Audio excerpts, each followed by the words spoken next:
अरुण यह मधुमय देश हमारा,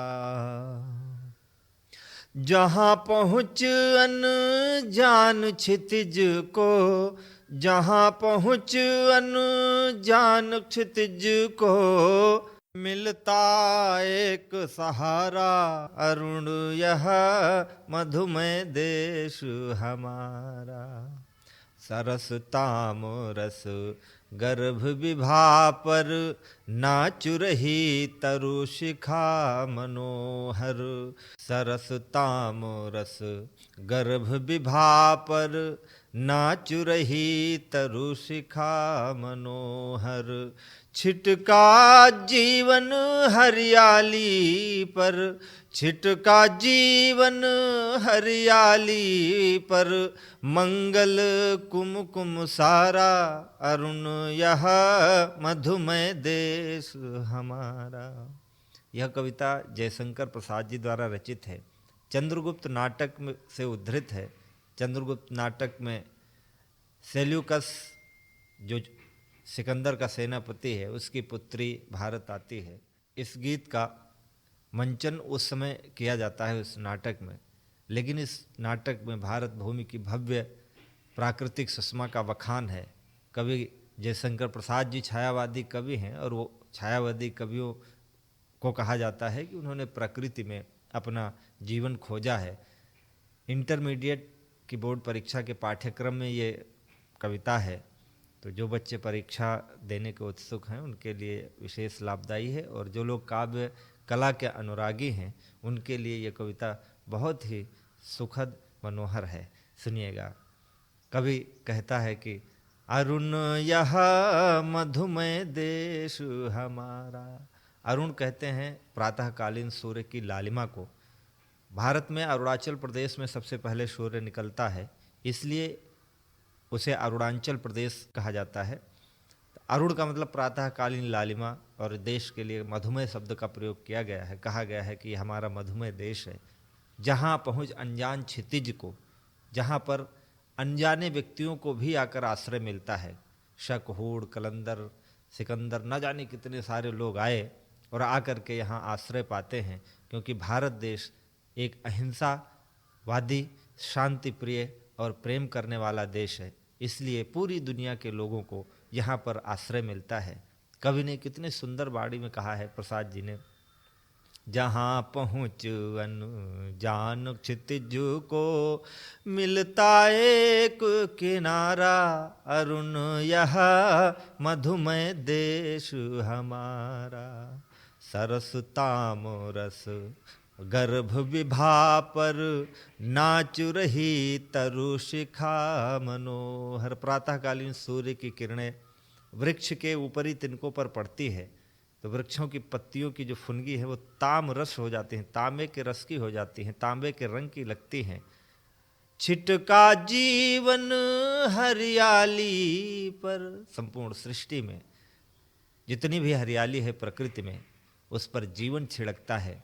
कौन? सूर्य। और सूर्य ज्ञान का प्रतीक है, और ज्ञान कहाँ है? वो भारत में है। इस भारत देश के ज्ञानवान पुरुषों में जो ऊर्जा दीप्त है, उस दीपित ऊर्जा में संपूर्ण दुनिया का स्वागत है। भारत के निवासियों के ज्ञान के, अध्यात्म के, बुद्धि के सर्वोच्चतम संगम में पूरी दुनिया स्नान करे आए। कवि आगे पंक्ति कहता है, लघु सुर धनु से पंख पसारे, शीतल मलय समीर सहारे। लघु सुर धनु से पंख पसारे, शीतल मलय समीर सहारे। उड़ते खग जिस ओर मुँह किए, समझ नीड़ निज प्यारा। अरुण यह मधुमय देश हमारा, अरुण यह मधुमय देश हमारा। लघु सुरधनु से पंख पसारे। लघु मतलब छोटे छोटे इंद्रधनुषों के समान पंख फैलाए हुए पक्षी, शीतल मलय समीर सहारे। शीतल मतलब ठंडी, मलय कहते हैं मलय पर्वत, जहाँ चंदन के वन हैं, और उधर से आने वाली हवा त्रिविध बयार कही जाती है। गोस्वामी तुलसीदास जी ने भी कहा है कि त्रिविध बयार बहाय सुख करनी। त्रिविध मतलब तीन प्रकार की बयार। तीन प्रकार की बयार कैसी? शीतल, मंद और सुगंधित।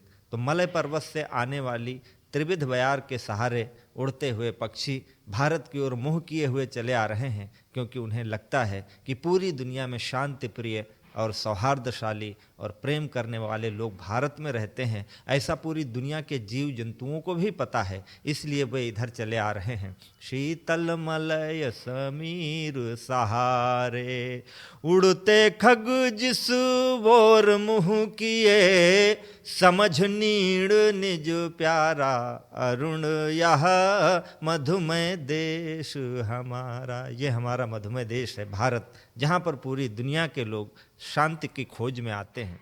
आगे प्रसाद जी कहते हैं कि बरसाती आँखों के बादल, बनते जहाँ भरे करुणा जल। किसी के सुख में चाहे न सुखी हो, पर किसी के दुख में दुखी होना जीवन की सबसे अच्छी बात है, और यह कोई भारतीय लोगों से सीखे। वे दूसरे के दुख में दुखी होते हैं, उनके भीतर करुणा है, उनके भीतर प्रेम है, उनके भीतर दया है। कि बरसाती आँखों के बादल, बनते जहाँ भरे करुणा जल।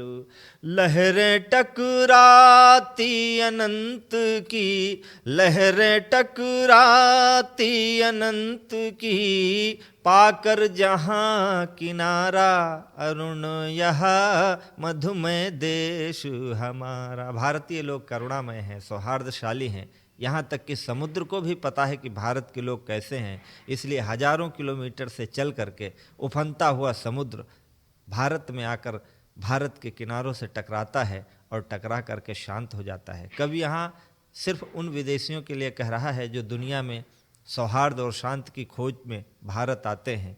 वे प्रतीक हैं इस समुद्र की लहरों के, पंछियों के और ऊपर से आती हुई सूर्य की किरणों के, जो भारत में आकर के विश्राम करती हैं। पूरी दुनिया के लोग भारत की ओर मुंह उठाए देखते हैं और पंख फैला करके उड़ते हुए चले आते हैं। प्रसाद जी की पंक्ति आपने पढ़ी, लघु सुरधन से पंख पसारे, शीतल मलय समीर सहारे, उड़ते खग जिस ओर मोह किए, समझ नीड़ निज प्यारा, अरुण यह मधुमय देश हमारा। अंतिम पंक्तियां हैं इस गीत की, अरुण यह मधुमय देश हमारा। हेम कुंभले उषा सवेरे, हेम कुंभले उषा सवेरे, भरती ढुलकाती सुख मेरे। मदिर ऊँघते रहते जब, मदिर ऊँघते रहते जब, जग कर रजनी भर तारा, अरुण यह मधुमय देश हमारा। जहाँ पहुँच अनजान क्षितिज को, मिलता एक सहारा, अरुण यह मधुमय देश हमारा। हेम कुंड भले उषा सवेरे, कुंभ का मतलब घड़ा और हेम का मतलब सोना। सोने जैसा घड़ा लेकर, यहाँ उषा का मानवीकरण किया गया है। उषा रूपी चतुर स्त्री प्रातः काल सोने का घड़ा लेकर के संपूर्ण धरती पर सुख उड़ेलती है, जहाँ पर संपूर्ण सुखों की खान है, जहाँ पर प्रातः होते ही चारों तरफ सौहार्द और शांति और सुख समृद्धि फैली दिखाई पड़ती है। वह भारत देश है, मधुमय हमारा भारत देश है। हे अरुण, वह मेरा देश है जहाँ चारों तरफ से सुख और शांति व्याप्त है। यह कविता जयशंकर प्रसाद जी ने चंद्रगुप्त नाटक में लिखी है, जिसमें भारतवर्ष के गौरव और गरिमा का महत्व दर्शाया गया है। आज गणतंत्र दिवस है और इस अवसर पर मुझे यह कविता याद आई, तो मैंने आपसे शेयर करी। आपको कैसी लगी मुझे कमेंट में ज़रूर बताइएगा। और जो बच्चे इंटरमीडिएट की परीक्षा देने जा रहे हैं वे जयशंकर प्रसाद जी को पढ़ें। जयशंकर प्रसाद जी छायावाद के ऐसे अन्यतम कवि हैं जिन्होंने हिंदी काव्य की पूरी दिशा बदल दी। छायावाद का तात्पर्य है प्रकृति के सूक्ष्म तत्वों में मानवीय संवेदनाओं की अनुभूति। 4 स्तंभ माने गए हैं छायावाद के, जयशंकर प्रसाद जी, सुमित्रानंदन पंत जी, महादेवी वर्मा जी और सूर्यकांत त्रिपाठी निराला जी। जयशंकर प्रसाद जी का कामायनी महाकाव्य है, जिसमें उन्होंने सर्वप्रथम छायावाद के लक्षणों को समाहित किया, जिसके 3 पात्र हैं, श्रद्धा, मनु और ईड़ा।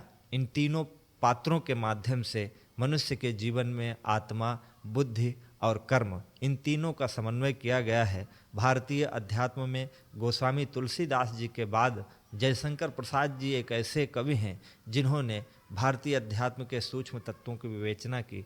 आगे आने वाले अवसरों में मैं कामायनी की भी थोड़ी बहुत चर्चा करूंगा। मुझे बहुत तो नहीं आती है, लेकिन जितनी आती है वो मैं आपसे चर्चा करूंगा।